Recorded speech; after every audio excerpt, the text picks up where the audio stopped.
এই যে জুলাই ঐক্যমত্য কমিশনের যে 8 মাসের আলোচনায় আমি ছিলাম, আমি মানে আমার নলেজ কম থাকতে পারে, আমার বোঝাপড়ায় ঘাটতি থাকতে পারে, কিন্তু এত পণ্ডিত ব্যক্তিরা লার্নেড এক্সপিরিয়েন্স দেশে বিদেশে বিভিন্ন প্রতিষ্ঠানে খ্যাতনামা প্রতিষ্ঠানে কাজ করেছেন।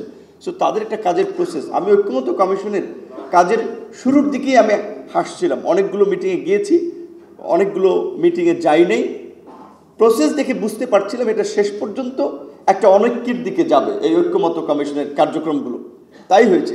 আচ্ছা, আপনারা বলেন একেবারে 100% ঐক্য এইভাবে আলোচনা করে, বিশেষ করে পলিটিক্যাল ইস্যুতে এই মোমেন্টে সম্ভব না। তো সবার কনসার্নটা নিয়ে সরকারের পক্ষ থেকে কিছু প্রস্তাব সবাইকে জানিয়ে দেওয়া উচিত ছিল যে আমরা এটা করতে চাই দেশের বৃহত্তর স্বার্থের জন্য। ধরেন এখানে দুর্নীতি দমন কমিশন, আপনার পাবলিক সার্ভিস কমিশন, মহা হিসাব নিরীক্ষক, এরকম 5টা প্রতিষ্ঠান। বিশেষ করে ধরেন পিএসসির কথাই বলি, যে যেই সরকারি চাকরিতে আন্দোলনের জন্য আমাদের তরুণরা ফাইট করলো, মোটামুটি আমরা বলছিলাম এইটাকে নিয়োগ প্রক্রিয়াকে ট্রান্সপারেন্ট, একটা ইন্ডিপেন্ডেন্ট কমিশন করে তার নিয়োগকে ট্রান্সপারেন্ট করা। এখন সেইখানে বড় একটা পার্টি সেটা আপনার অ্যাকসেপ্ট করলো না।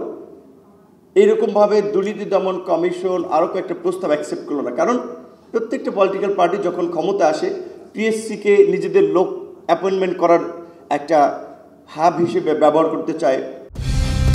কালার এক্সপার্ট, জর্জ স্যাপ এবং মাইল্ড অন হ্যান্ডস টেকনোলজি সমৃদ্ধ অরিক্স ক্রিস্টাল ওয়াশ আপনার লন্ড্রি এক্সপার্ট। অ্যান্টি করাপশন কমিশনকে আপনার একটা ওয়েপন হিসেবে, অপোজিশনকে সাইজ করার একটা টুল হিসেবে ব্যবহার করতে চায়।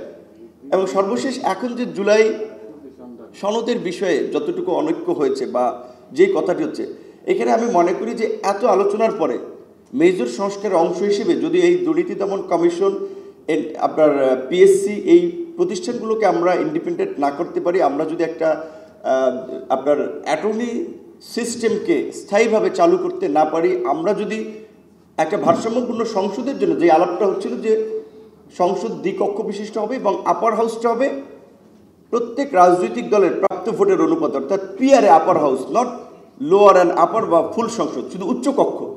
এই বিষয়েও ধরেন সরকার গঠন করার মতো সম্ভাব্য বড় দল নোট অফ ডিসেন্ট দিয়েছে। দ্যাট মিনস তারা পাওয়ারে গেলে তারা এটা নাও করতে পারে।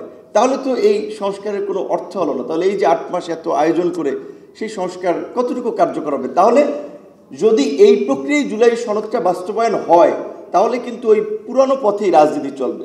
সুতরাং সেই দিক থেকে তো আবার আমরা না, তার পরের জেনারেশনকে রাস্তায় নামতে হবে, আবার পিটানি খেতে হবে পুলিশের, কেউ আবু সাঈদের মধ্যে জীবন দেবে, যেটা গত 50 বছরে হয়েছে।